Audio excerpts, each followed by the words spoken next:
Roteiro para ter vocês perceberem a espinha dorsal de como eu construí a minha fala aqui, né?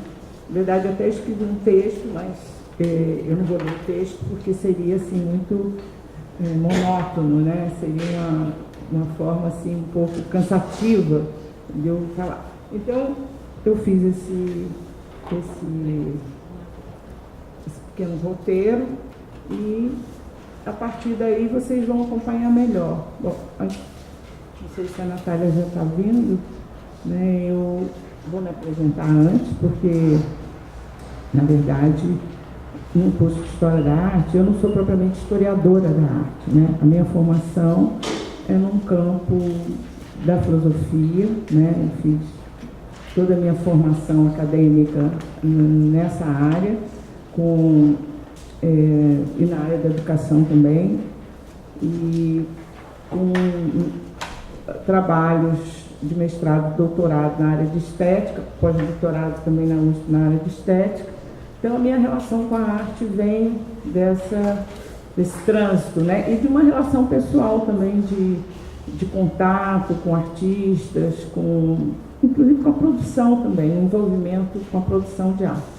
Então, eu queria falar isso para vocês terem assim, uma compreensão de que lugar eu estou falando, né? No curso de História da Arte é interessante ter isso. Bom, então, eu também agradeço aqui o convite do Mar para fazer a abertura desse curso de História da Arte. E, inicialmente, eu desenhei o tema a partir de um formato mais teórico só. E, aos poucos, eu fui me dando conta dessa importância de trabalhar com esse aspecto mais teórico, mais conceitual e, ao mesmo tempo, pensar e ver isso dentro da história, propriamente, da produção de arte. Então, dentro desse roteiro que eu fiz, né, eu chamei a atenção principalmente para essa questão inicialmente, de que o tema que eu escolhi, né, que é um tema, assim, numa aula só, ele acaba tendo uma exposição, até certo ponto, bastante, vamos dizer assim, esquemática, porque em 2 horas a gente não poderia descer a muitos detalhamentos, mas eu acho que mesmo assim é possível traçar assim, um panorama dessa questão da pós-modernidade, mais especificamente da virada pós-moderna na arte brasileira, né?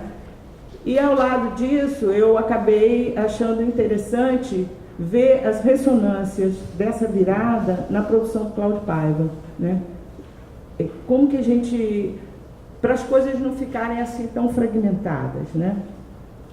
Então, quer dizer, o que isso tem a ver com essa grande exposição que está acontecendo aqui no museu, que é uma exposição muito importante, né, de um artista que tem uma história, enfim, marcou, né, a arte recente brasileira, e que seria uma oportunidade da gente também fazer um contato, criar uma intimidade com a produção dele, né? Então, foi a partir daí que eu construí, né, essa aula em 3 blocos, vamos dizer assim, né? No primeiro momento, eu vou me ater a esse aspecto conceitual de um debate em torno do pós-moderno. O que é isso, pós-moderno, né? Existe o pós-moderno e que posições, que matrizes de pensamento estão mais em evidência ou têm mais impacto na reflexão e nesse debate, né? Não vou poder falar de tantos, então eu escolhi algumas matrizes. Em seguida, eu vou entrar propriamente na arte brasileira, na história da arte brasileira e nessa virada, né? E aí eu vou trabalhar muito com algumas contribuições, textos históricos do Mário Pedrosa, que vão ser decisivos vamos dizer assim, numa periodização, né? Porque toda a construção, toda a história da arte é uma construção. E é uma construção em que você tem que ter toda uma disputa de memória, quem entra na história, quem não entra, né? Você tem estabelecer marcos, periodizações, né? Então, de uma certa maneira, ela está sendo feita a todo momento, né? Ela não é uma coisa que está dada, né? Muitos artistas que não foram esquecidos, depois de muito tempo, se percebe da importância dele. Por exemplo, os surrealistas fizeram isso, eles escreveram uma história da arte a partir de daquilo que eles consideravam que era o mais significativo. Então, você pode ter uma história oficial da arte, que está nas enciclopédias, nos livros, mas tem uma história da arte que, às vezes, aconteceu ao largo e que ela é recuperada num determinado momento, né? Então, é sempre uma construção. Então, eu parto dessa observação e, nesse primeiro bloco de matrizes de pensamento em torno do pós-moderno, eu queria destacar 3 autores, 3 pensadores que são muito importantes. O primeiro que eu coloco aqui é o Jean-François Lyotard, né, que escreveu em 1977 um livro que foi publicado, né, em 1977, que na verdade foi um livro de encomenda, né, por o governo de Quebec, para ele fazer um balanço do estágio atual daquela época, né, do conhecimento. Então foi a partir daí que nasce, né, esse que na verdade vai ser um divisor de águas no debate, né, e que vai ter uma importância muito grande. Não se poderia trabalhar esse tema sem fazer isso, porque é toda uma compreensão da cultura que eu vou expor, né, em resumo, e que tem implicações muito importantes na história da arte também, né? Em seguida, eu vou falar de uma oposição que é antagônica dele, que é a posição do Jürgen Habermas, né? E como é que ele se contrapõe a essa posição.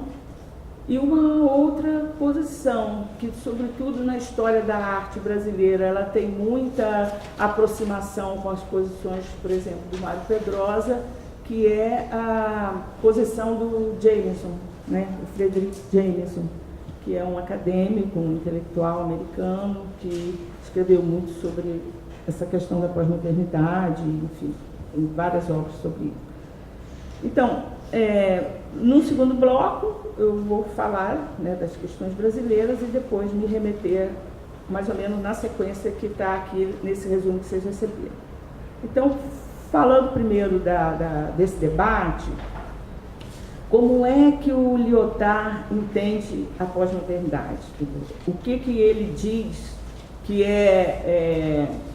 que ninguém tinha dito antes, né? Como é que ele define isso? Ele vai dizer o seguinte, que a partir de um determinado momento, que ele consegue situar, que é depois logo da Segunda Grande Guerra, há uma série de mudanças no plano da cultura, né, que vão fazer com que a conceituação de moderno já não caiba mais naquele tipo de sociedade, né? Então, ele vai definir, ele vai identificar como sendo o elemento central dessa mudança, aquilo que ele chama do fim das metanarrativas. O que é isso?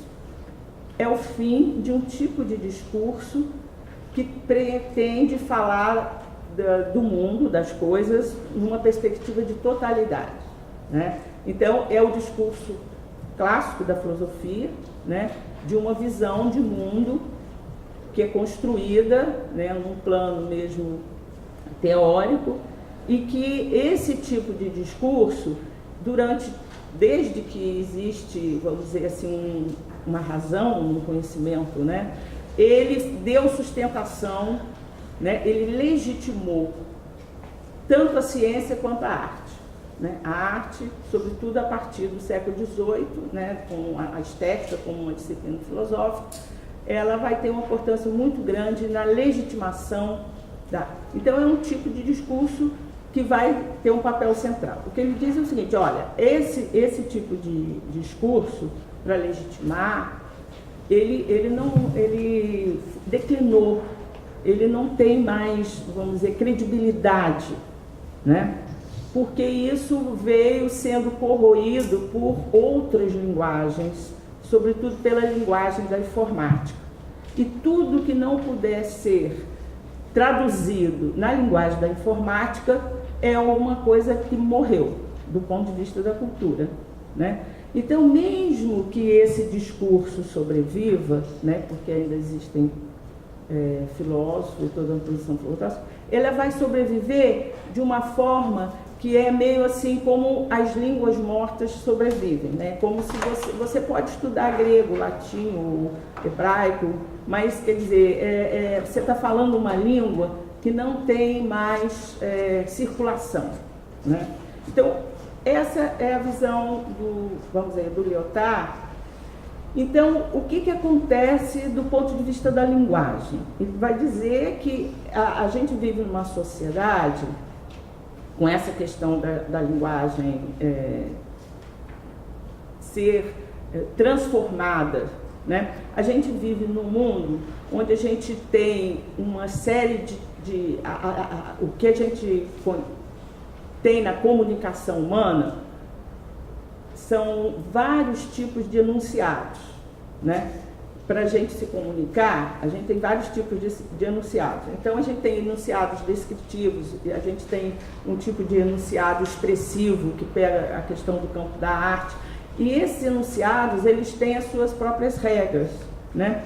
Então, a comunicação humana é difícil, sobretudo nesse mundo, né, que tem esse crivo da linguagem da informática, porque essas linguagens, né, elas circulam numa determinada faixa, né, numa espécie de uma sintonia, e elas, com as suas próprias regras, criam uma espécie de Babel, né? Então a gente vive, né, uma miríade, né, de falas, e que a gente não pode, vamos dizer assim, reduzir isso a um tipo de discurso e tentar, a partir desse conjunto, ter uma visão acabada das coisas, de totalidade do mundo, né? Então ele diz que a gente vive nesse tempo e que a gente não deve lamentar isso.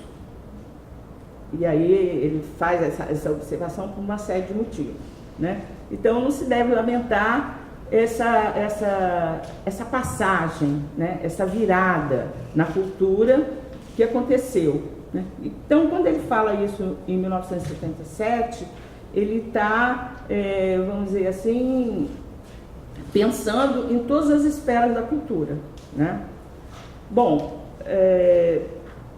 essa posição, que tem uma série de autores que vão reivindicar isso, fazer um prolongamento disso, ou fazer uma leitura disso pessoal, né? Eu não vou poder entrar nesses detalhamentos aqui, né? É interessante a gente ver uma posição que se contrapõe a essa, que seria a de um pensador frankfurtiano que escreveu um texto que ficou célebre, que ele chama O Discurso da Modernidade. E nesse Discurso da Modernidade, o que ele está querendo dizer?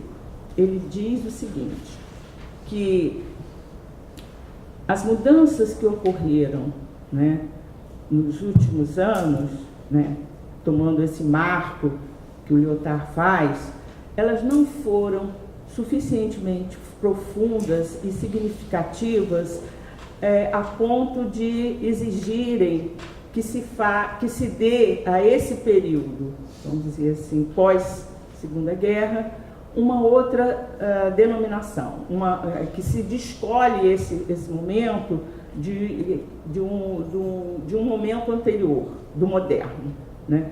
Ele vai dizer que o que se entende muitas vezes como pós-modernidade, né, é muitas vezes até um esgotamento de determinadas possibilidades que não foram alcançadas.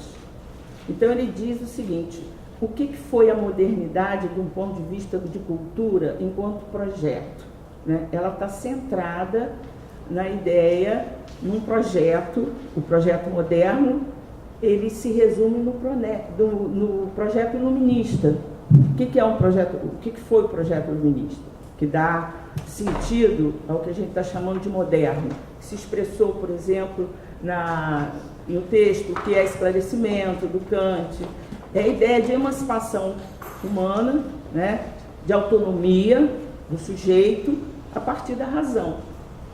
Então, da possibilidade de uma convivência e de um contrato social, de uma comunicação humana, né, com base numa determinada tipo de razão.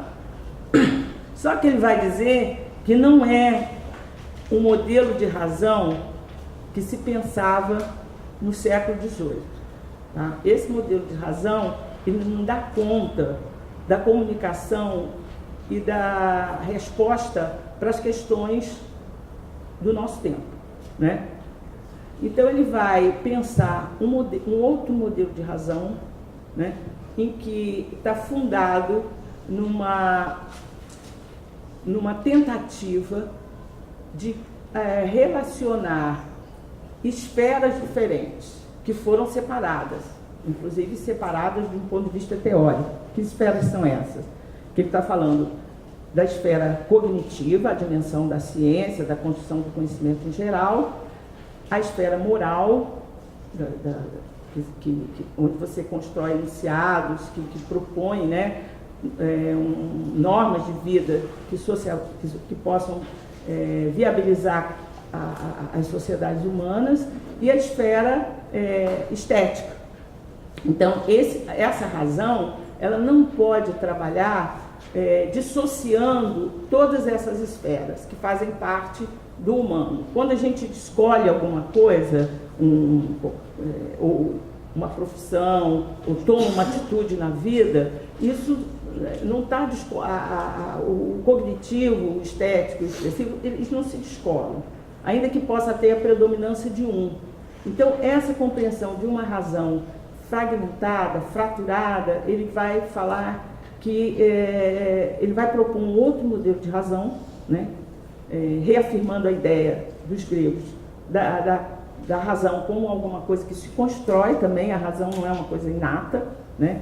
Você pode dizer que a inteligência ou a capacidade de pensar é inata, mas a razão, no sentido que a gente está falando aqui, é uma construção histórica também. Então ele vai propor e vai dizer o seguinte: olha, esse projeto iluminista, ele não é um projeto fracassado e que acabou. Ele é um projeto que precisa ser construído, acabado, né, retomado. Então, essa ideia de razão, existem elementos da cultura iluminista que nós temos que preservar. E essa preservação é importante para se viabilizar um contrato social, a vida de sociedade e tudo mais. E nessa tentativa, né, e ele vai falar isso numa obra famosa chamada Teoria da Ação Comunicativa, em que ele discute a questão da comunicação também, mas numa perspectiva diferente de Lyotard. Ele vai falar que essa comunicação, para ela acontecer de uma forma em que ela não crie relações assimétricas e autoritárias, né, que se impõem não por argumentação, mas por um lugar que cada um está ocupando na sociedade, a psicanálise vai ter um papel fundamental. Então, a psicanálise, ela pode criar condições para o que ele chama de uma fala ideal, que é uma fala que é a possibilidade de uma comunicação com essa horizontalidade, né? Então, para ele, essa ideia de que a modernidade acabou é uma ideia que não faz muito sentido, né? Nós não temos, as tarefas que estão colocadas para nós, do ponto de vista da cultura, elas foram anunciadas, né, no século XVIII e elas precisam ser concluídas. Nós não viramos uma página. Nós não conseguimos resolver questões que estão postas para nós ainda hoje. Então, não há essa pós-modernidade no sentido em que alguns autores pensam, né? Então, acho que, desse ponto de vista, ele vai falar também da questão dos jogos de linguagem, né? Mas numa compreensão um pouco diferente disso, né? A linguagem humana, ela vai se exercitar a partir desse trabalho, né, de construção de uma razão, que é uma razão argumentativa, que é uma razão substantiva, e não uma razão instrumental, como é, vamos dizer assim, essa razão que acabou se tornando dominante na sociedade que nós vivemos. Essa razão instrumental, ela não articula os valores, né? Ela é uma razão, vamos dizer assim, pragmática. Então, se perdeu essa dimensão racional, né? Então, ele pensa-se o mundo de uma forma diferente, quer dizer, a gente circula entre em duas, vamos dizer assim, em duas ondas, em duas esferas, que ele chama a esfera sistêmica, que está toda orientada por instituições. Então, a arte é uma instituição, a ciência é uma instituição, o sistema de saúde, o Estado. A gente está o tempo todo sendo regulado na nossa vida cotidiana por parâmetros institucionais que impõem certos comportamentos, mas a gente também pode ter iniciativa. Ele fala assim, existe uma outra esfera na relação, na comunicação humana, que ele chama de esfera do mundo vivido. E essa esfera, ela possibilita relações e uma forma de comunicação mais espontânea e que não está o tempo todo regulada institucionalmente. Então, ele valoriza essa esfera. E isso, vamos dizer, se ela não existisse, seria muito mais difícil a gente mudar as coisas. O mundo estaria o tempo todo, vamos dizer assim, muito mais engessado, né? Então, assim, em linhas gerais, essas duas primeiras posições, elas vão se apresentar assim, num debate meio frontal, né? Uma, como eu falei, há uma coisa assim, então não há um consenso de que há uma pós-modernidade, por exemplo, né? Então isso é uma questão que a gente teria que levantar. A terceira posição que eu acho interessante a gente apresentar, eu gostaria de apresentar, é porque ela tem muita aproximação com toda uma compreensão do pós-moderno na arte que foi pensada por Mário Pedrosa, muito antes, por exemplo, do Lyotard. Porque o primeiro texto do Mário Pedrosa, que ele fala de pós-moderno, é de 1966, 10 anos antes do Lyotard.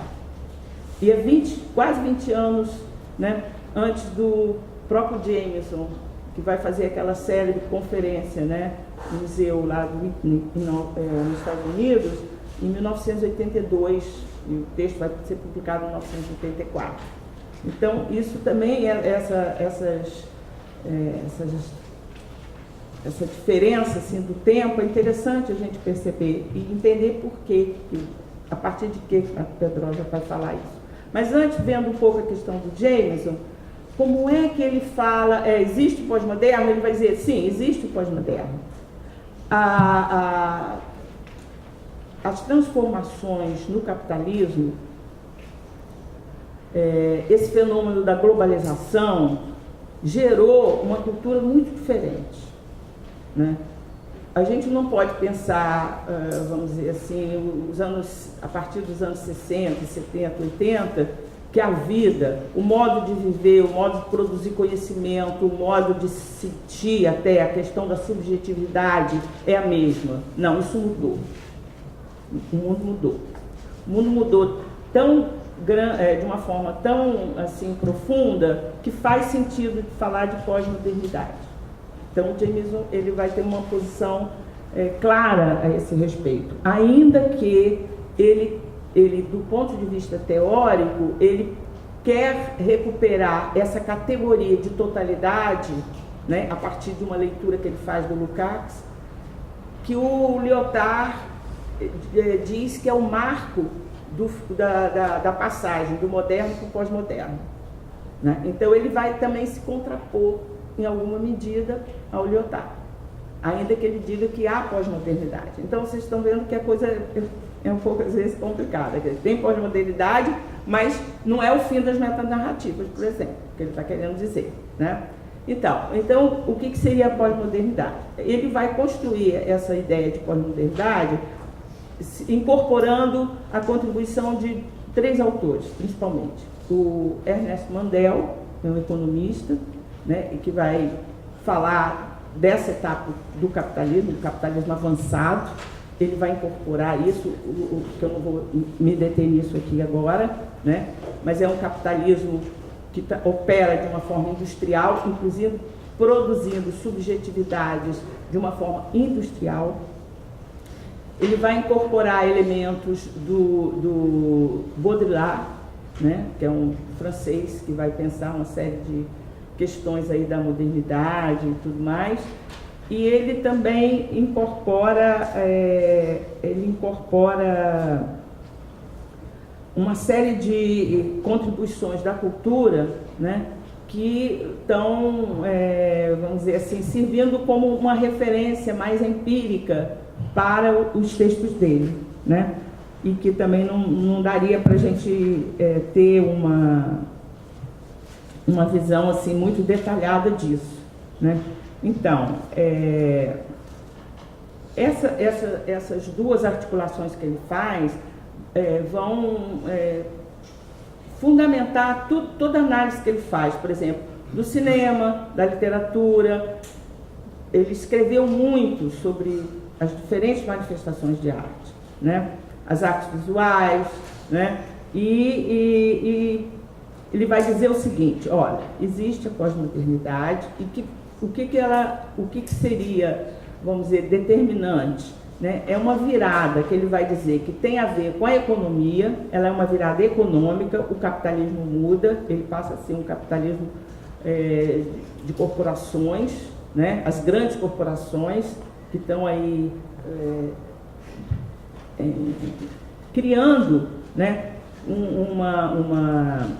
regras, né, para o sistema financeiro, para a cultura de modo geral, e isso está tudo interligado, né?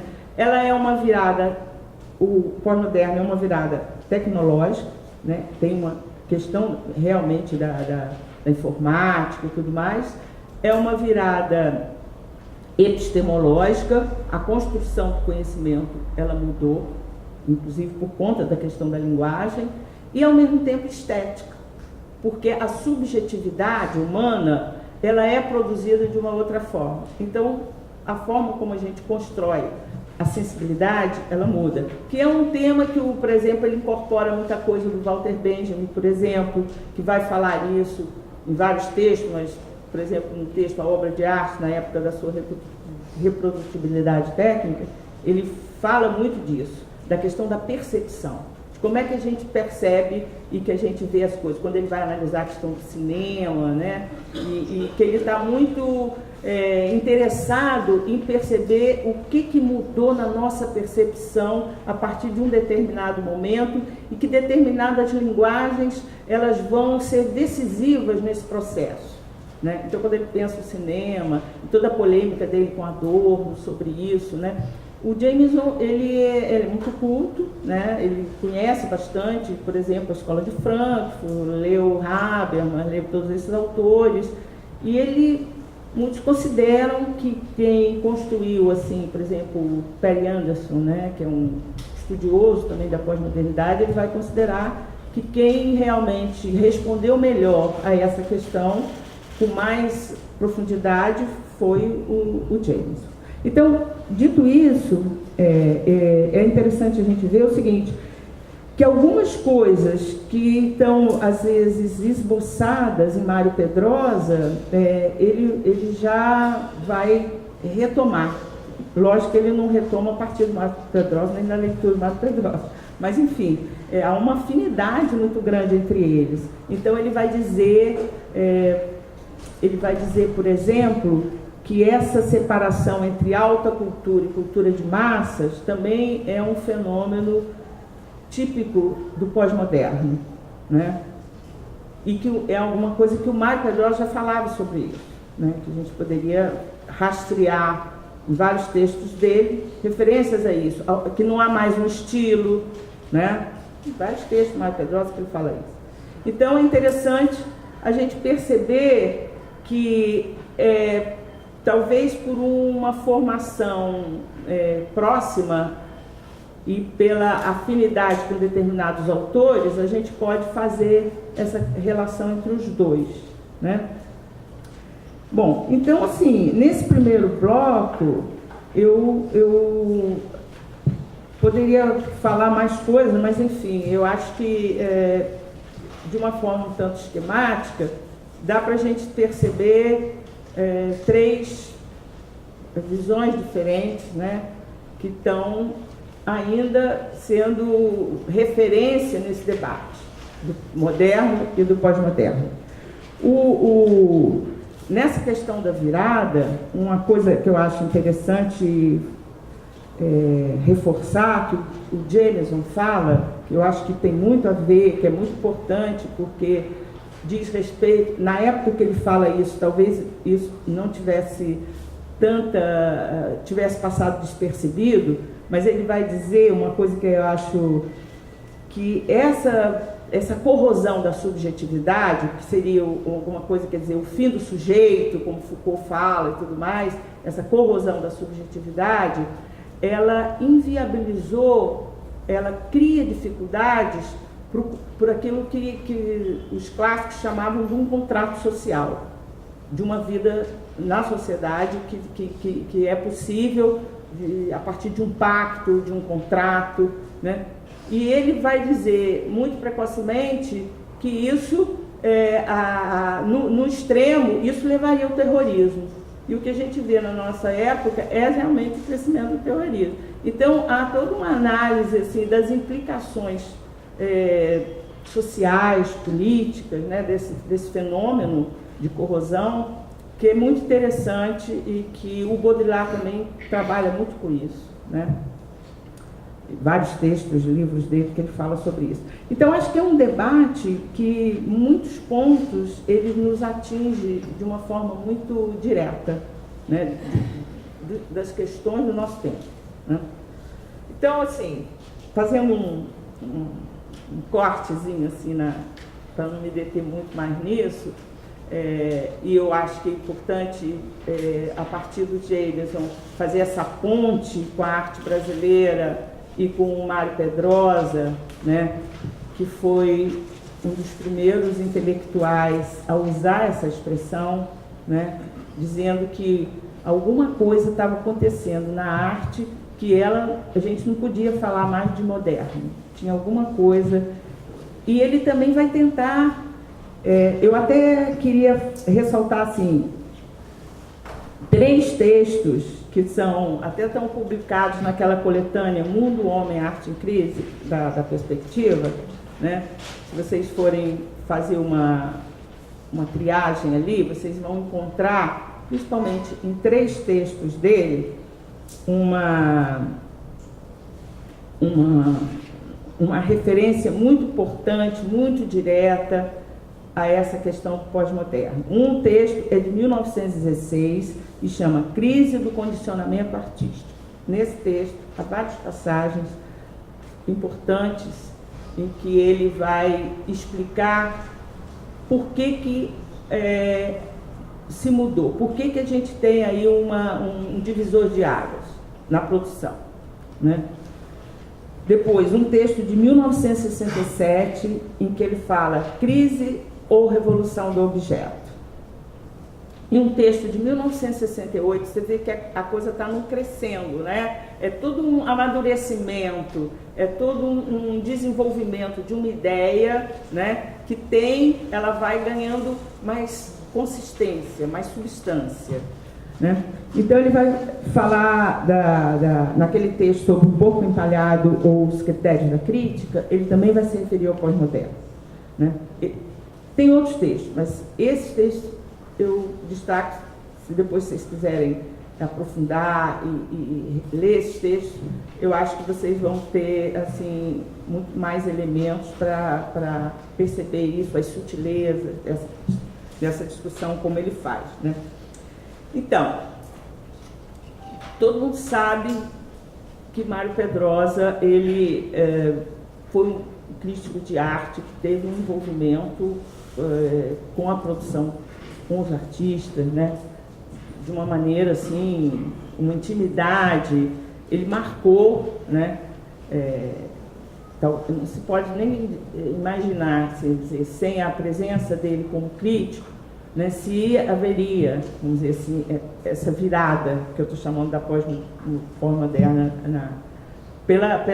vamos dizer assim, pela capacidade que ele tinha de formular, né, e de escrever sobre uma produção que talvez não tivesse sido levada a sério, ou manifestações da cultura que talvez não tivesse sido levada a sério se ele não fosse um crítico tão presente, né, e tão atuante, e tão assim, ligado com a produção, né, uma certa produção, toda a arte construtiva, mas não só. Ele ficou muito como sendo teórico da arte construtiva, não, mas é todo um momento em que ele vai valorizar, por exemplo, esse movimento de educação dentro dos museus, né? Ele foi uma pessoa que trabalhou por isso, o Museu do Inconsciente, Nisa Silveira, o papel que ele vai ter ali, né? Enfim.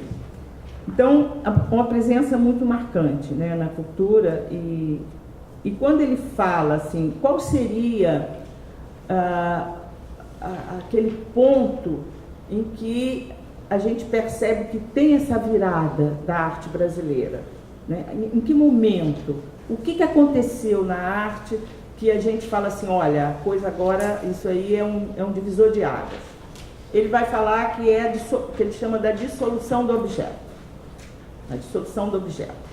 Aí tem vários momentos em que isso se manifesta. Ele vai falar do Hélio de Sica, né, de toda a produção do Hélio de Sica, quando ele sai do quadro, né, e tem toda uma terceira dimensão, ou quando tem todo um estímulo corporal, os parangolés, que ele sobe o Morro da Mangueira, há toda uma ativação da esfera sensível, assim, num plano corpóreo, que isso é uma coisa que não existia, né? E que de certa forma tem a ver com essa questão que o Jameson fala também, de que não há mais uma distância do que seria a alta cultura e uma cultura popular, ou uma cultura de massas. Então isso se manifesta, né, nesse gesto dele, do Hélio de Sica, né, de subir o Morro da Mangueira, de, enfim, entender determinadas manifestações como arte, né? Então, acho que a questão da dissolução do objeto, né, ela é, assim, determinante na compreensão e na maneira como ele vai definir essa passagem, moderno, pós-moderno. Ao lado disso, a gente vai encontrar na produção dos artistas, a produção teórica, né? Por exemplo, num texto manifesto do Hélio de Sica, de 1960,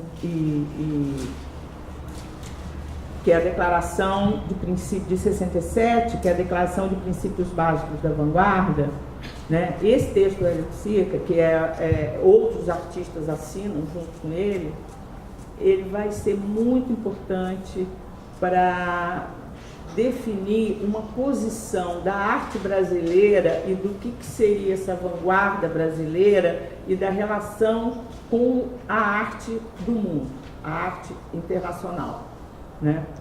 Então, assim como você vê essas fronteiras da alta cultura, da cultura popular, da cultura de massa se desmanchando, essas fronteiras né, no plano internacional, elas também começam a ter um embaralhamento, né, elas começam a ficar meio, vamos dizer assim, se desmanchar um pouco essas divisões, né? Então, Mário Pedrosa, ele vai observar isso e vai valorizar muito essa vanguarda brasileira. E, em alguns aspectos, ele vai dizer que ela vai ter um papel mais importante no momento em que não tinha nenhum artista brasileiro com nenhuma presença internacional, né? E nesse momento é isso que começa, por exemplo, algumas exposições, como aquela exposição do Hélio Sica na Galeria Whitechapel, por exemplo, que o Mário Pedrosa acompanhou aquilo, e que isso, até há pouco tempo, quando eles publicaram uma espécie de dossiê de exposições, essa exposição aparece nesse levantamento que eles fazem lá nessa galeria, que foi ganhando. Ela era uma galeria pequena que os artistas pop aproveitaram, era tipo uma garagem, que aquilo ali, ligado a uma igreja, enfim. Então,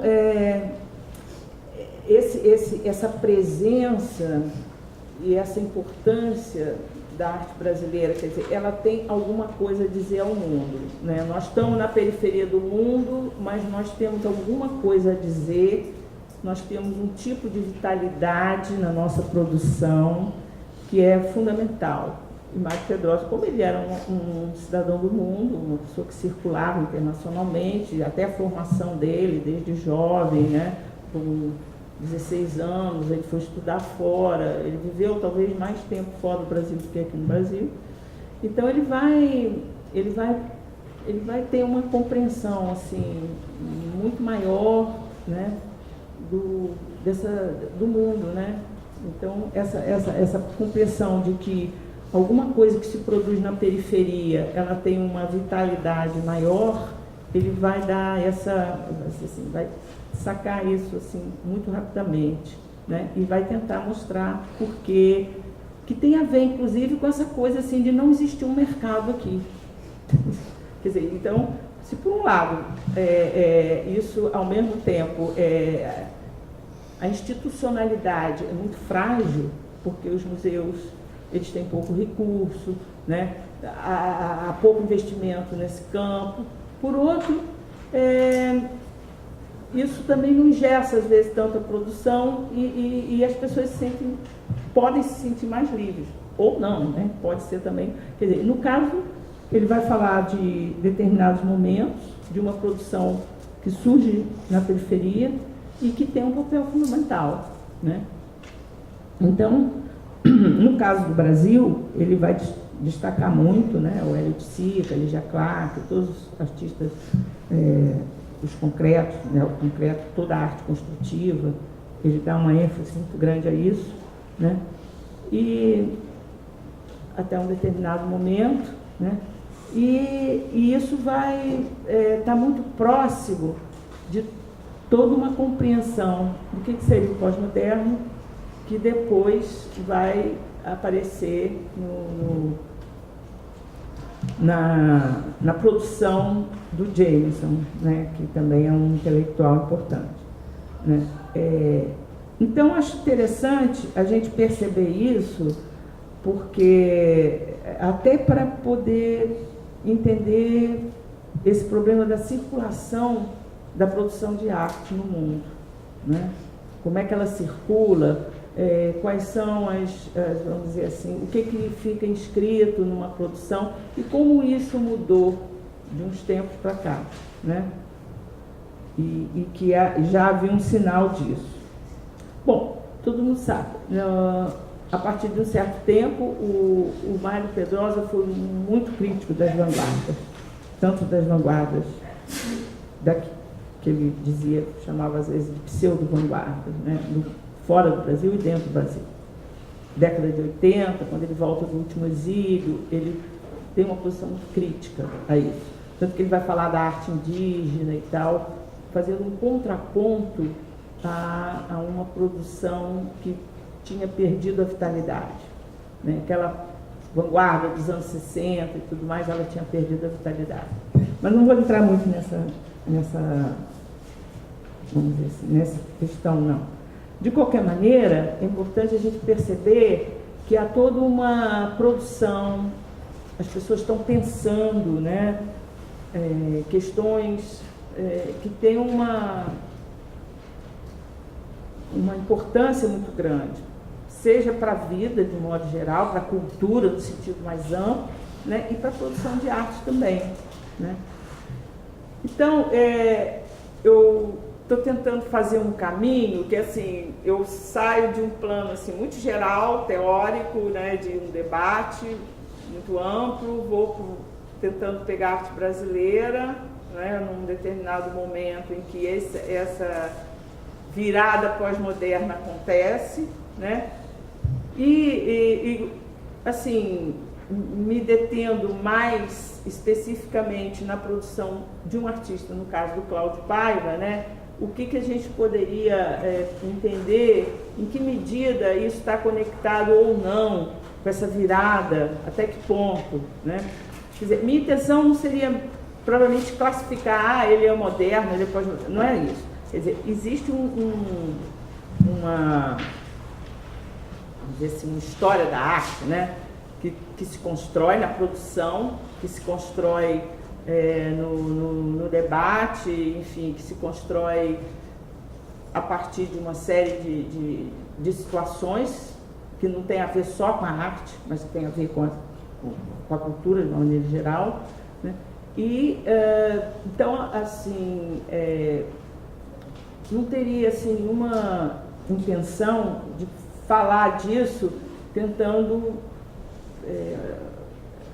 colocar uma inscrição nele, mas quais são as ressonâncias, né? O que tem a ver, em que medida uma exposição que a gente pode ver aqui pode estar conectada com todo esse debate da questão do moderno e pós-moderno. Eu acho que isso é importante porque dizer assim, o que o Cláudio vai absorver dessa história, né, é que dá a ele assim uma estatura, né, de ser um artista do seu tempo, né, que ele está à altura dos desafios e das questões do seu próprio tempo, né? E ele tem uma trajetória própria dele, pessoal, né? E ele mantém um diálogo com a produção eu pessoalmente acompanhei de 1985 até toda a vida dele, até o falecimento do Cláudio. Eu assim acompanhei muito a produção dele, né? Então tive assim não sei se até porque ele morava em Niterói, eu tive contato com ele na UF, entendeu? Essa exposição dele, que eu já conhecia o trabalho dele, a partir de uma reprodução da revista Malas Artes, mas não conhecia ele pessoalmente. Aí, numa exposição que teve em 1985, eu acabei conhecendo, e aí daí para cá eu assim, mantive um contato regular, acompanhando o trabalho dele. Enfim, ele se tornou um amigo, uma pessoa muito próxima. E então eu ao mesmo tempo que isso dá uma compreensão, né, de como ele se colocou diante dessa, vamos dizer assim, história da arte e desse momento, que eu estou chamando de uma virada pós-moderna, né? Às vezes também fica difícil traduzir isso, né? Porque às vezes você tem um contato tão íntimo com a produção que isso... Mas eu, assim, fiz um esforço para tentar falar disso, né? Eu penso que, assim, pelo que eu conheci do Cláudio, eu acho que a relação dele com a arte, por exemplo, ele escolheu o desenho. Eu não acho que o desenho foi uma coisa assim que aconteceu por acaso, né? Enquanto assim, a expressão maior, né, a maneira como ele se expressar a partir do desenho, aquilo acabou se tornando escolha. E o desenho, muitas vezes, para muitos artistas, é uma preparação para uma outra coisa, para pintura, para gravura. No caso de Cláudio, não. Isso não é uma coisa muito comum, até porque o papel é muitas vezes menos valorizado, né?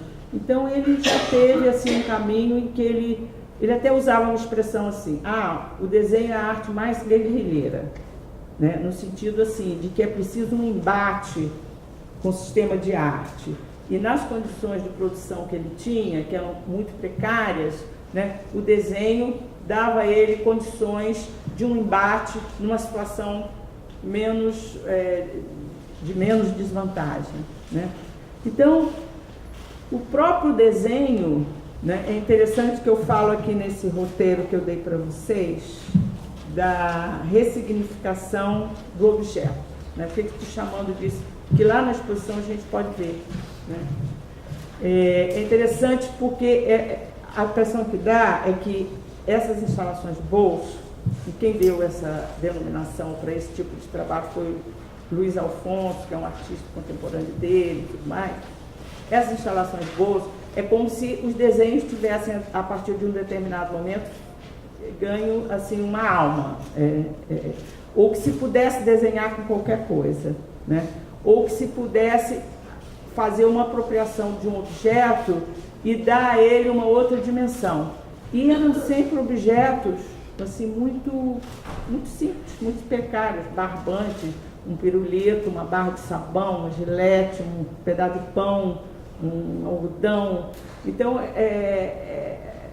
ele vai tirar esses objetos, vamos dizer assim, da sua insignificância, que são objetos que nós podemos olhar eles assim, eles não têm a menor nobreza, assim, e ele vai criar uma situação qualquer em que ele subverte aquilo, ele aproveita aquilo, entendeu? E dá aquilo uma dimensão muito maior, expressiva. Então, ele era assim meio que, sabe aquela coisa do mágico, que você pega uma coisa e quase que ele tinha um poder assim muito grande em relação a isso, e sempre uma coisa assim com muita elegância, com muita sutileza, que podia acontecer de duas maneiras. Ou era uma coisa em que ele parece que tinha esquecido a história da arte, que seria assim, que a gente chamaria de uma abordagem fenomenológica, né? Uma coisa assim, um contato assim com a matéria de tal maneira que ele era capaz de colocar a poesia num objeto de uma forma assim muito espontânea, né? Muito lúdica. Ou então, muitas vezes, era parecendo mesmo um diálogo muito profícuo com a história da arte, sobretudo Magritte e outros artistas também brasileiros, né, que ele teve muito contato com Cildo, né, muito contato com Tunga, Antônio Manuel, são artistas que ele conviveu com esses artistas assim, de uma forma assim, um diálogo permanente com o trabalho desses artistas, né? Então, o trabalho do Cláudio, ele está muito marcado por essa, que eu chamo assim, eu até dei um subtítulo quando eu escrevi o texto, que eu não estou lendo para vocês, porque seria muito monótono, que é assim, eu vou dar Cláudio Praga, é a poesia em estado de prontidão. Cláudio Praga era, acima de tudo, um grande poeta, capaz de fazer poesia com qualquer coisa. Então, acho que essa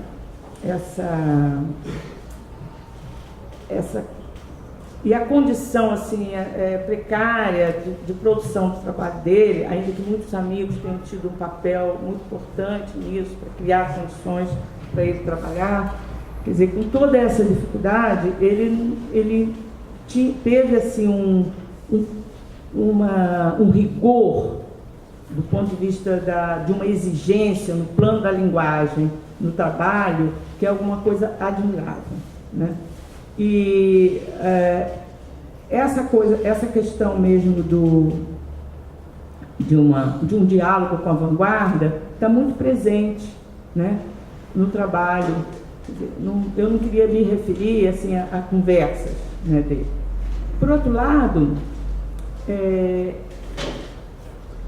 ele viveu, por conta de não estar muito incorporado, né, e ele não teve, assim, durante o tempo que ele viveu, condições de mostrar o trabalho dele com muita, vamos dizer assim, coisas de uma forma muito favorável, e muitas exposições elas foram feitas porque pelo empenho, por exemplo, de pessoas que viam a importância de um artista que tinha um rigor tão grande, vamos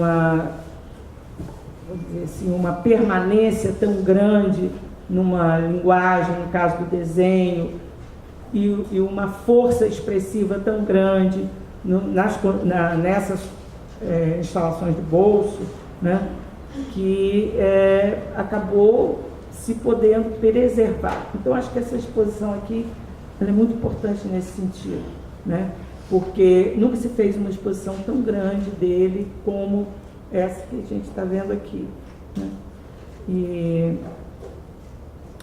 Bom, então acho que a gente pensar o que ele foi capaz e todo esse trabalho dele, ele está inserido, né, nesse diálogo com a arte, com essa vanguarda, né, que deu a virada na arte brasileira, no sentido de torná-la mais expressiva, mais inteligente e mais em sintonia com o seu próprio tempo, né, com a sociedade, né, que tem momentos assim em que isso tem o seu ápice, né, em determinado momento, e que isso vai se definir vai se manifestar muito fortemente na produção dele. Então, algumas coisas que eu queria chamar a atenção, e que eu acho que vocês vão perceber lá na exposição, por exemplo, toda a reflexão que ele faz em torno da própria imagem, né? Um diálogo, por exemplo, o início da exposição é todo um diálogo com a pop art, né, que o Cláudio faz. Depois, vocês vão perceber que há toda uma questão da imagem e da palavra em que ele trabalha isso o tempo todo durante anos, né? Então, ele está fazendo um jogo, né, da potência expressiva da imagem e da palavra, em que isso atravessa, vamos dizer, a experiência estética dele e a produção dele, seja do desenho, seja das instalações, né?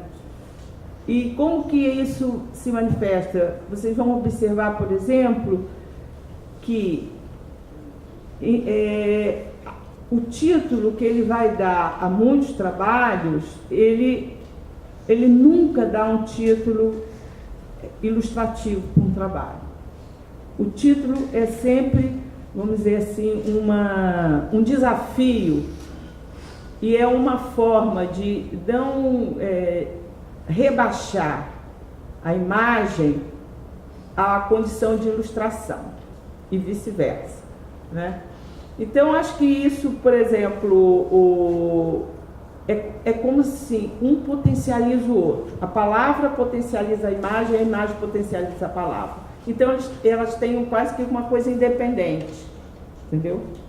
Mas é muito forte essa maneira como ele faz isso. Isso é uma coisa muito própria dele, né?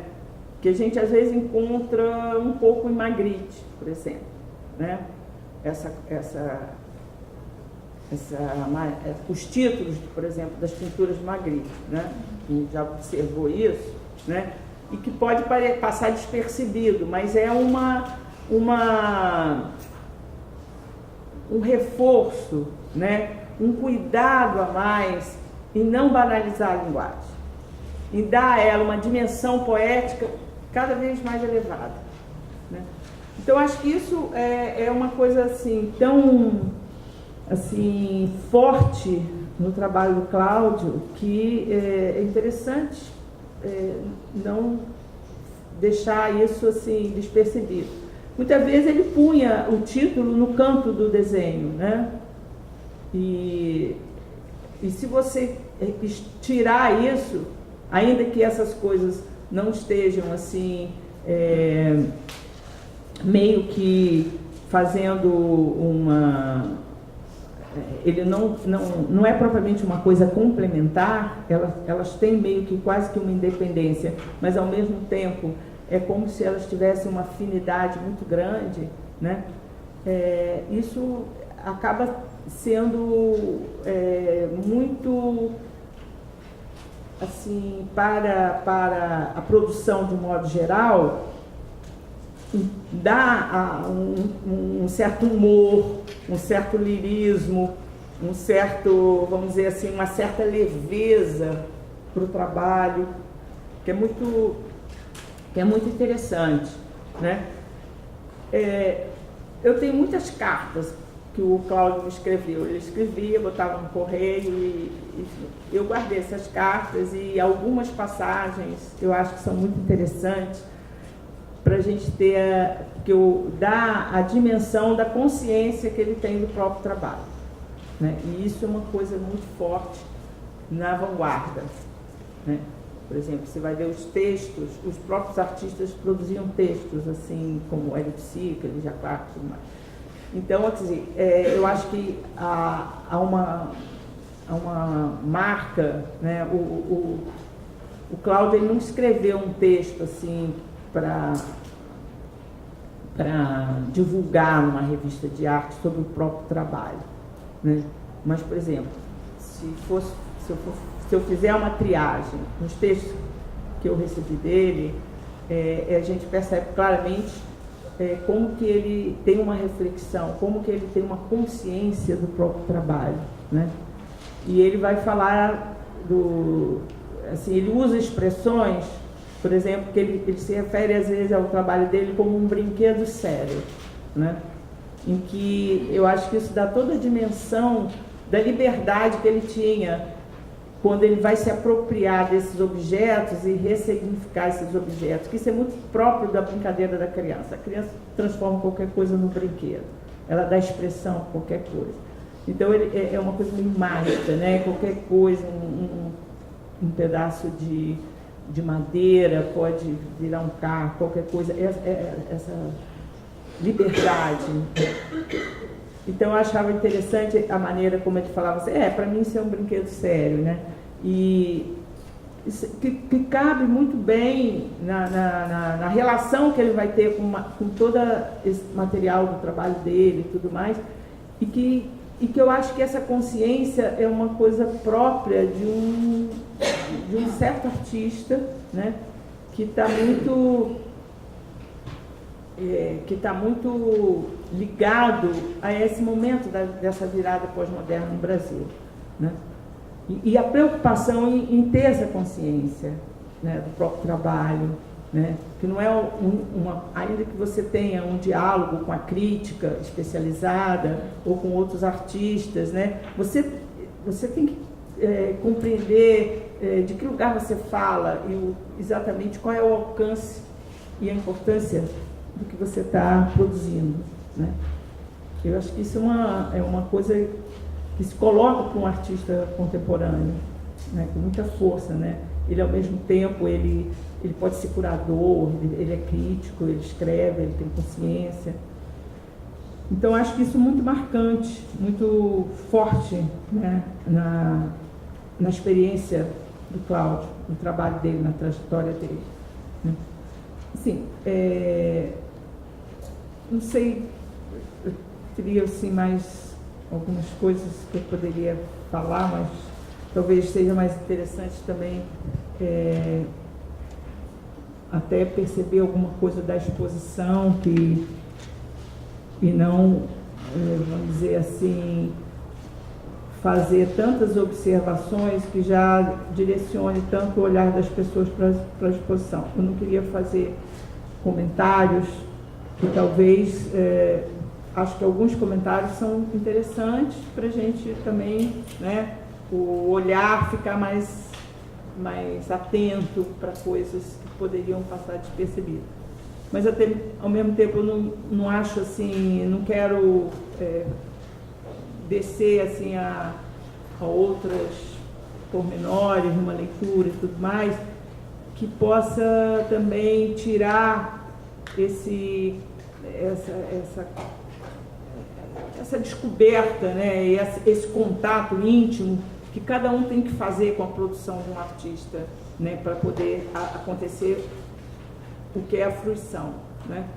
Então eu acho que é preciso às vezes não ocupar demais um espaço em que você acaba invadindo a possibilidade de uma relação assim mais instantânea, mais direta, né, na recepção da obra de um artista. Então eu fico um pouco dividida de até que ponto eu posso falar coisas, né, que contribuem ou não, no caso, né? Não sei quanto tempo estou falando, mas enfim. Então, assim, para não me alongar muito nessa linha, né, eu acredito que, situando o trabalho dele na história da arte, eu acho que tem poucos artistas com uma permanência, com uma fidelidade ao desenho e com a qualidade do desenho do Cláudio, né? Não tem tanta gente assim. Então, acho que isso já já dá a ele um lugar, vamos dizer assim, na arte brasileira, né? Na história da arte brasileira. E, sobretudo, por conta dessas dificuldades, né, é quase uma coisa meio heróica, né, o que ele vai conseguir em condições tão adversas, do ponto de vista material, do ponto de vista das condições mesmo de trabalho, né? Quem acompanhou sabe disso. Então eu fico muito feliz, né, de ter percebido assim do interesse do Mar e do Evandro em fazer essa exposição por conta de todas essas questões, né? Para além desses cuidados do ponto de vista da linguagem, né? Ele tinha assim uma preocupação, né, daquilo que ele falava assim como sendo a verdade da arte, né, de não fazer concessões, né? Até no momento em que ele, por exemplo, tinha a produção dele era assim, em determinados momentos era assim, era muito rápida, né? Não era uma coisa assim, ainda que tivesse toda essa reflexão, essa elaboração, havia uma agilidade do pensamento, que era o traço, a imagem e o gesto. Aquilo parecia que era uma coisa assim, de uma fluência assim, muito, uma coisa, um exercício mesmo, né? E alguns títulos mostram isso, né?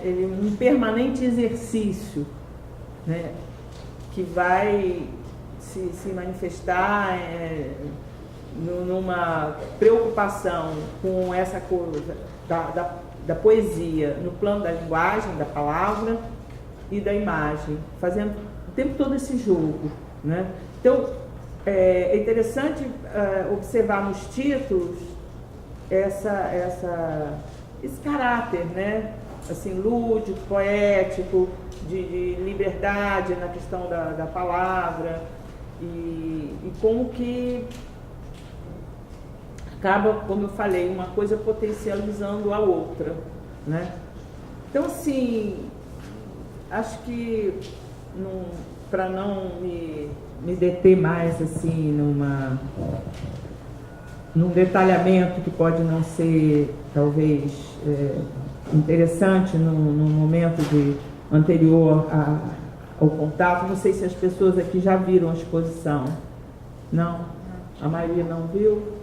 Então é interessante, porque eu acho que todas essas observações que eu estou fazendo, né, também são de uma leitura pessoal, de uma observação, do contato, né, e de uma atenção para aquilo, né.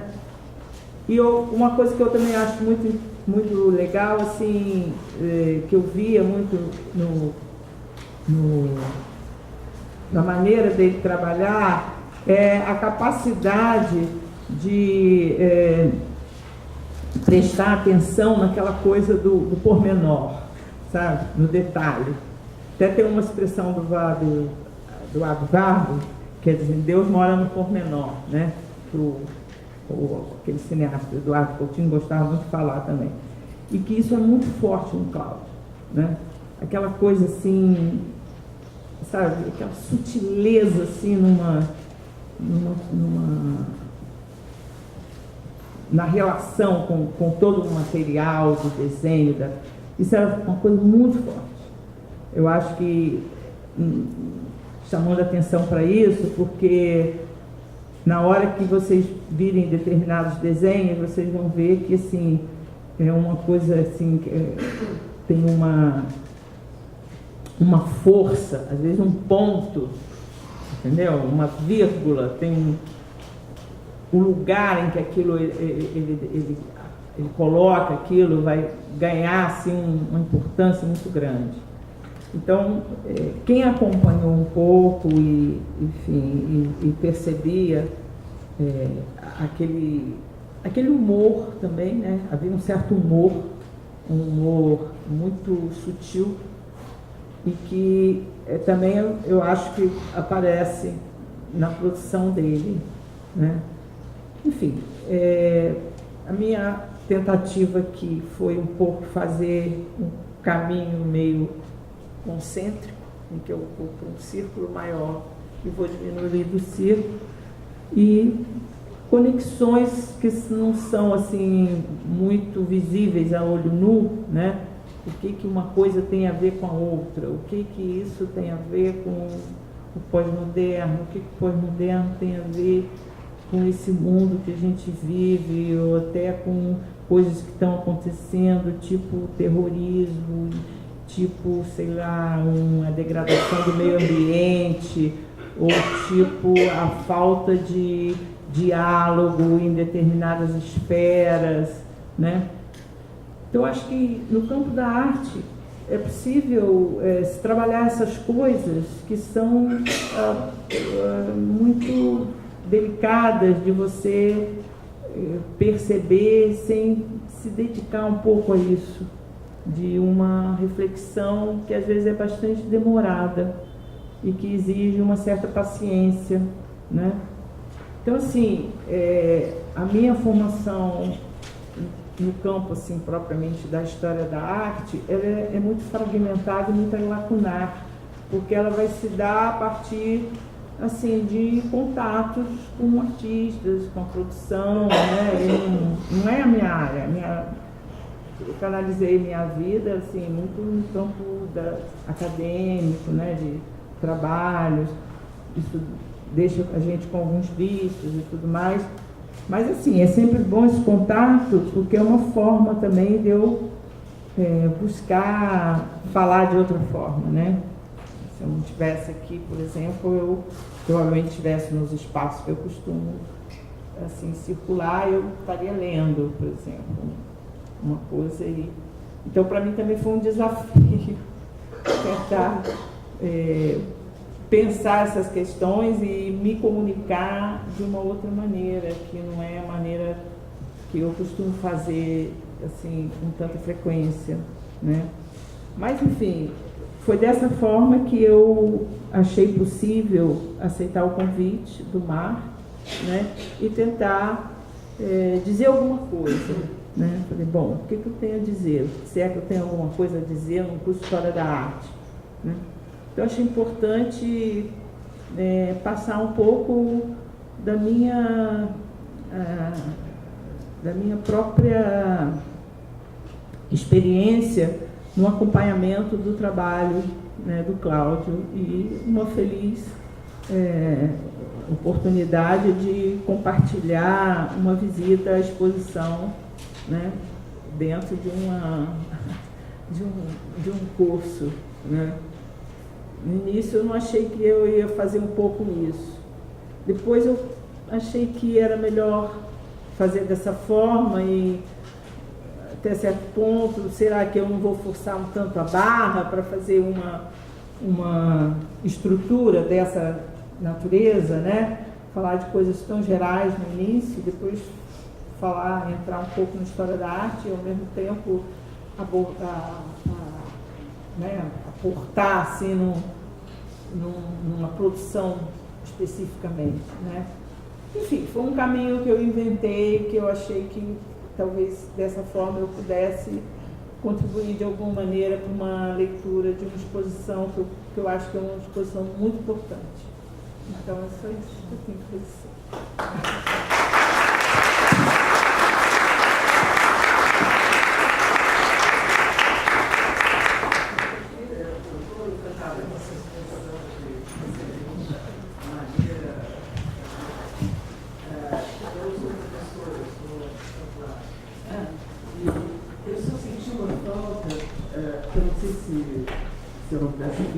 Se você falou, sobre esse último item do seu roteiro. Você falou muito do compromisso com a verdade.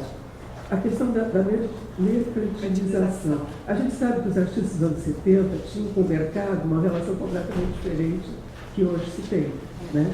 Agora, eu queria saber se ele tinha alguma particularidade com relação a que se ele escreveu nas cartas ou em algum lugar, alguma coisa com relação a isso. Quer dizer, como é que ele se colocava diante do mercado? Não sei se ficou claro. Ficou claro. Não, acho assim, ele tinha uma relação muito difícil, né? A circulação, assim, nas galerias e tal, era eventual. Ele fez boas exposições, centro empresarial, uma exposição grande, depois na Luiz Estrina, que a Caterine também foi curadora, e depois naquela galeria ali perto da Siqueira Campos, que foi a última exposição que ele fez. Assim, ele tinha, sabe, em Niterói fez várias exposições, tudo mais. Mas assim, não é um trabalho fácil. Assim, as exposições, de modo geral, ele quase não vendia nada nas exposições. Mas ele também teve contato com colecionadores, né? Ele vendeu para muitos colecionadores. Tanto que o MAN tem, assim, quantidade de trabalhos que era da coleção do Gilberto Chateaubriand, né? O MAC de Niterói também, da coleção do Satamini.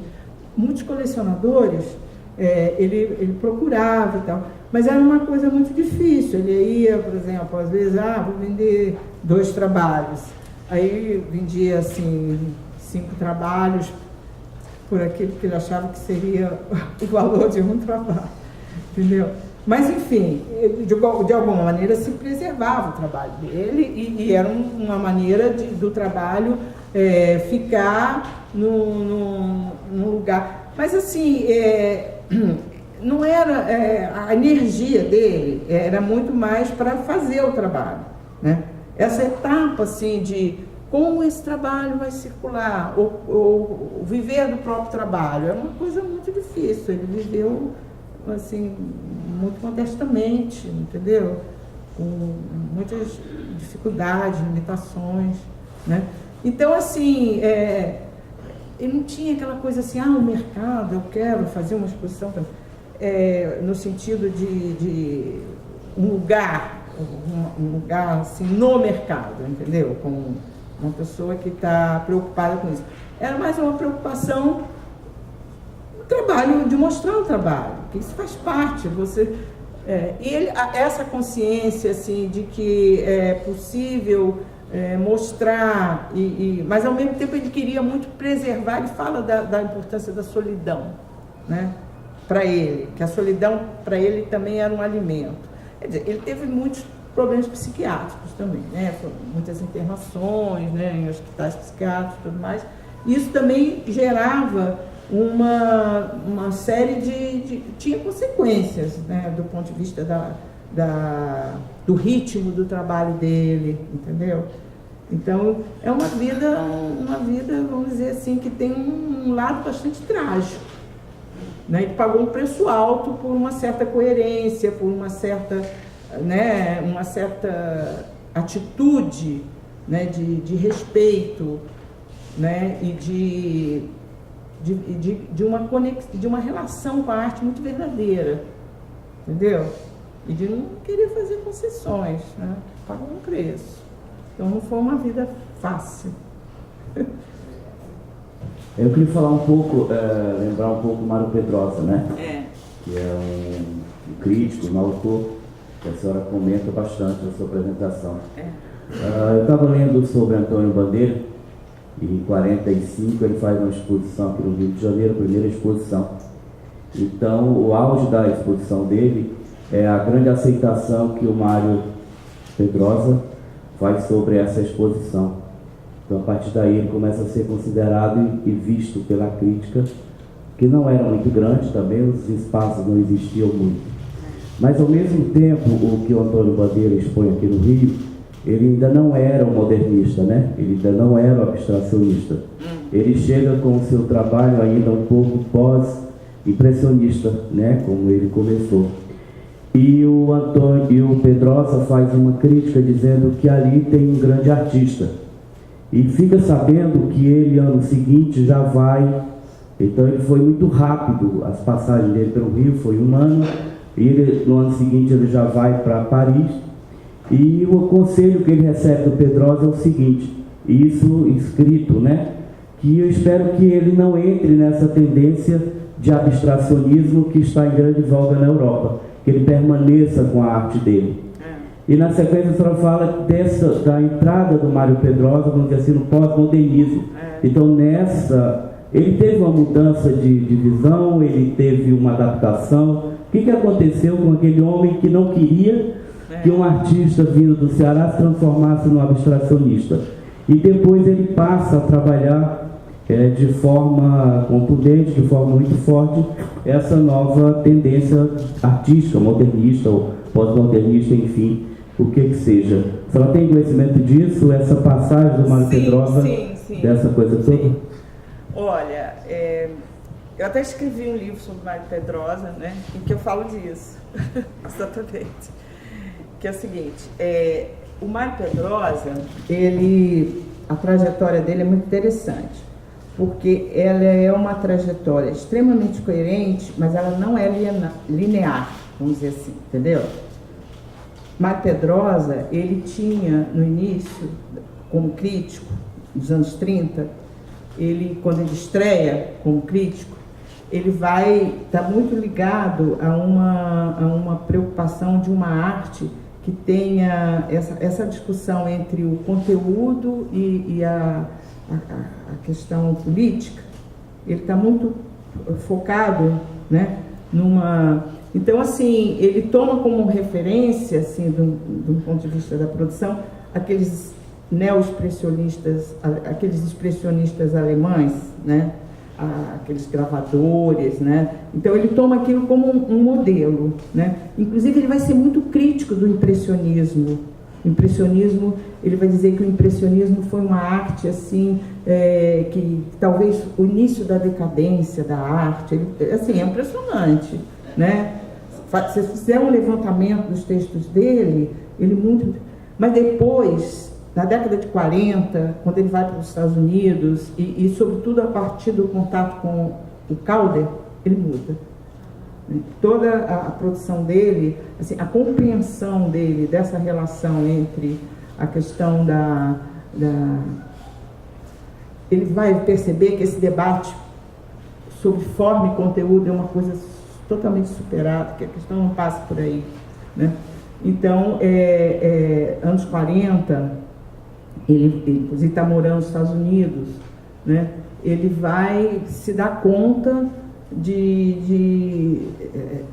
inclusive essa coisa da arte abstrata, da arte não abstrata, né? Mas ele vai ser assim fundamental no caso do Brasil para depois mostrar a importância da arte abstrata como sendo um caminho, né? E aí tem toda ele vai falar de como que isso vai ser um caminho da arte em que ela ganha autonomia. A autonomia da arte vai se expressar no plano da linguagem a partir desse processo de ruptura em que você vai ter, por exemplo, a compreensão de determinadas coisas, né? Da cor na pintura, né? Do traço, né? Daquilo que é a materialidade da arte, ele vai mostrar como que a consciência disso vai se tornando mais clara na história da arte a partir de um processo mesmo dessa desintegração de uma determinada forma figurativa, né?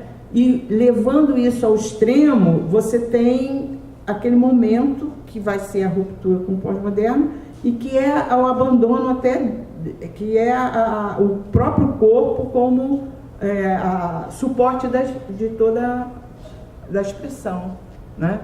Não é mais o lápis, o desenho, não é mais, quer dizer, toda essa, vamos dizer assim, essa divisão, né, dos gêneros, pintura, gravura, escultura, há um momento que isso aí já não tem mais importância, não é mais relevante, né? E que é um pouco nesse momento em que o objeto, qualquer que seja o objeto, né, ele vai ele meio que explode, entendeu?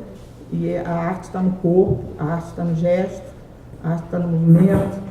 Então, acho que ele tem uma trajetória, e isso tudo foi acontecendo numa intimidade com os artistas, com a produção de arte, uma coisa muito bonita, entendeu? Ao mesmo tempo que ele estava sempre aqui, fora do Brasil, morou em muitos lugares, enfim. Ele é do Nordeste, da Paraíba. Mas ele foi estudar fora com 16 anos, no meio da guerra, né?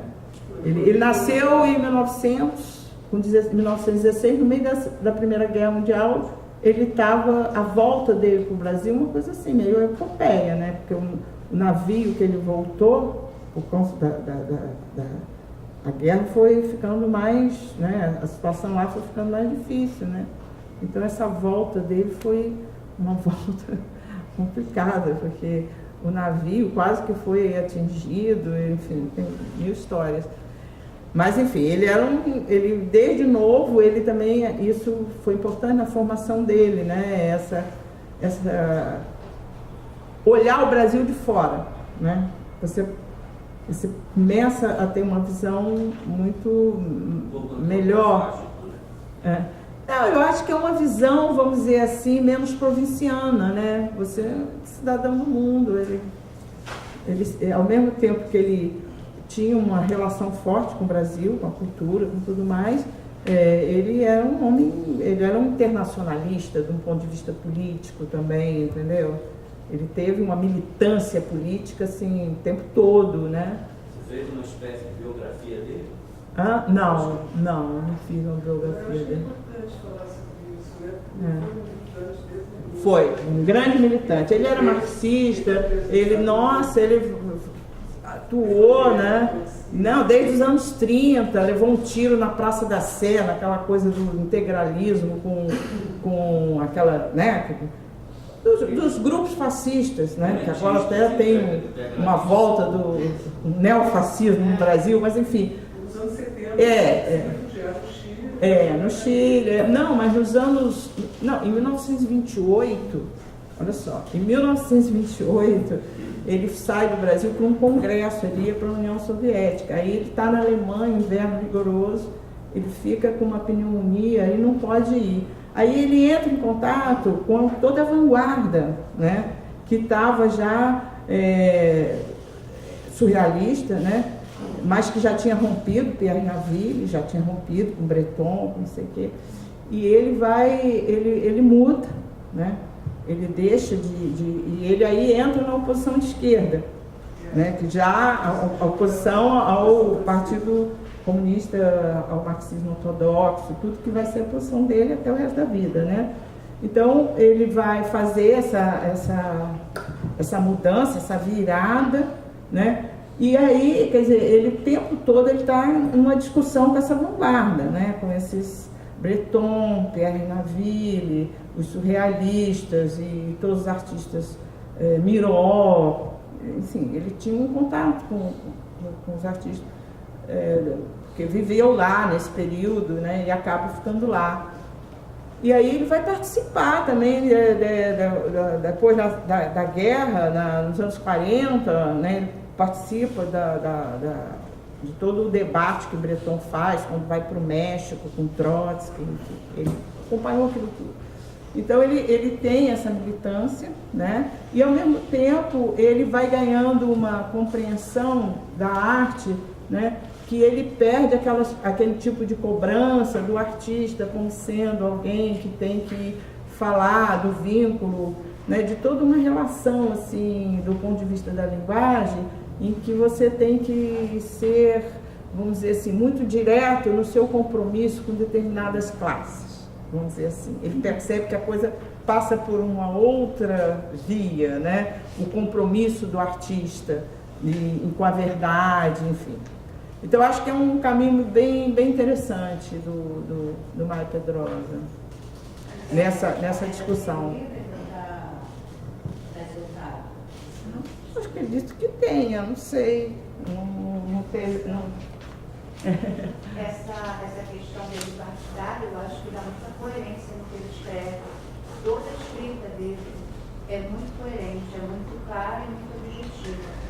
É diferente de outros críticos de arte que a gente tem no Brasil, que fica uma coisa meio estudiante, um linguajar que o público que não tem conhecimento, o público que não é do meio fica meio complicado, mas eu acho que o Mário Pedrosa ele vai direto, qualquer um que abra um livro, um texto dele, fica muito fácil de você entender o que ele está falando. Ele escreveu muito para jornal, né? E eu acho que o jornal, e pela necessidade mesmo também de criar um público, que não existia, né?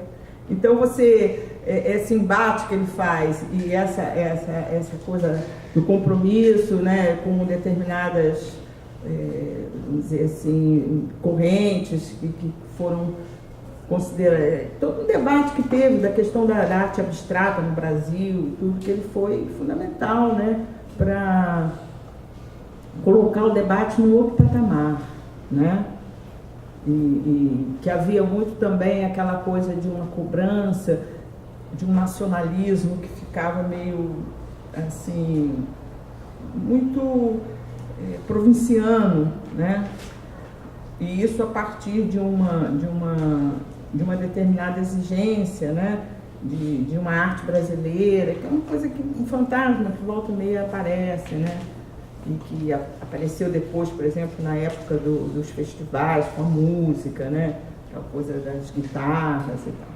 Então, assim, ao mesmo tempo que ele dá importância a essa raiz local, né? Você entender o chão que você está pisando, o que é isso, como é que você se formou, né? E como é que toda uma sensibilidade também vai se formar. Ao lado disso, né? Ele também estava muito atento a toda uma produção que acontecia fora do Brasil, né? e que ele vai ter um contato muito grande. Isso é uma coisa muito rara, né? Eu acho que poucas pessoas tiveram isso aqui, assim, em termos de uma formação intelectual. Alguns intelectuais naquela época também, né? Gilberto Freire foi estudar fora, morou fora, né? Tem toda uma elite intelectual que, por razões diferentes, né, teve assim uma visão do Brasil de dentro e também de uma visão de um outro lugar, né? Que isso dá um amadurecimento, né? Na maneira como você... É sempre interessante, quando você viaja, você sempre compara, né? É uma maneira de você redimensionar a sua cultura quando você está fora. Isso é uma coisa muito que você faz automaticamente, não precisa ninguém te ensinar. Você compara, as pessoas aqui comem assim, fazem isso, se comportam dessa forma, não se olham assim, não se veem assim, não se cumprimentam. Então, é uma coisa que não vem. Então, se você viaja muito, né, você acaba tendo uma percepção do seu próprio país muito mais rica, praticamente inevitável. No caso da arte também, né? Como que se faz arte em outros lugares. Então, acho que ele reuniu essas coisas, né? E, ao mesmo tempo, foi uma pessoa comprometida com causas, com toda uma visão, né, muito, vamos dizer, muito humana, né? Todo o compromisso político dele, né? Com toda uma visão socialista, e que ele nunca abriu mão disso, né? E vai passar por 1000 lugares, vai ser expulso, vai, né, ser 3 exílios, né? Teve 3 exílios, praticamente. Então isso marcou muito ele, mas ao mesmo tempo enriqueceu muito, né? Isso dá uma riqueza também, né? Porque se você fica só na esfera da sua vida privada, é você, sua família, seu filhinho, quer dizer, é uma vida muito pequena também, né? Quanto mais você amplia, né? Se você pensa o mundo, é uma outra coisa, né? E se você circula no mundo, também é outra, entendeu? Então, acho que ele tinha isso, ele era uma pessoa que pensava grande, né? E também teve isso, desde novo ele pôde circular, né? Morou muito tempo na França, morou nos Estados Unidos, morou no Chile, e andava no Japão, morou tempo no Japão, viveu no Japão. Então isso dá vamos dizer assim, uma consistência, né, nas suas posições, né, no conhecimento de muita coisa. Então, acho que a contribuição também... É lógico que tem pessoas que viajam muito e também só voltam com algumas fotos, ou muitas fotos, mas não trazem muita coisa. Mas ele não, era uma pessoa, né, um grande intelectual, né, um homem que escreveu, publicou, enfim. Eu acho que isso é impressionante, né, ter isso, né, o Brasil ter um crítico da estatura do Mário Pedrosa, né. Bom, gente, obrigada, então. Né?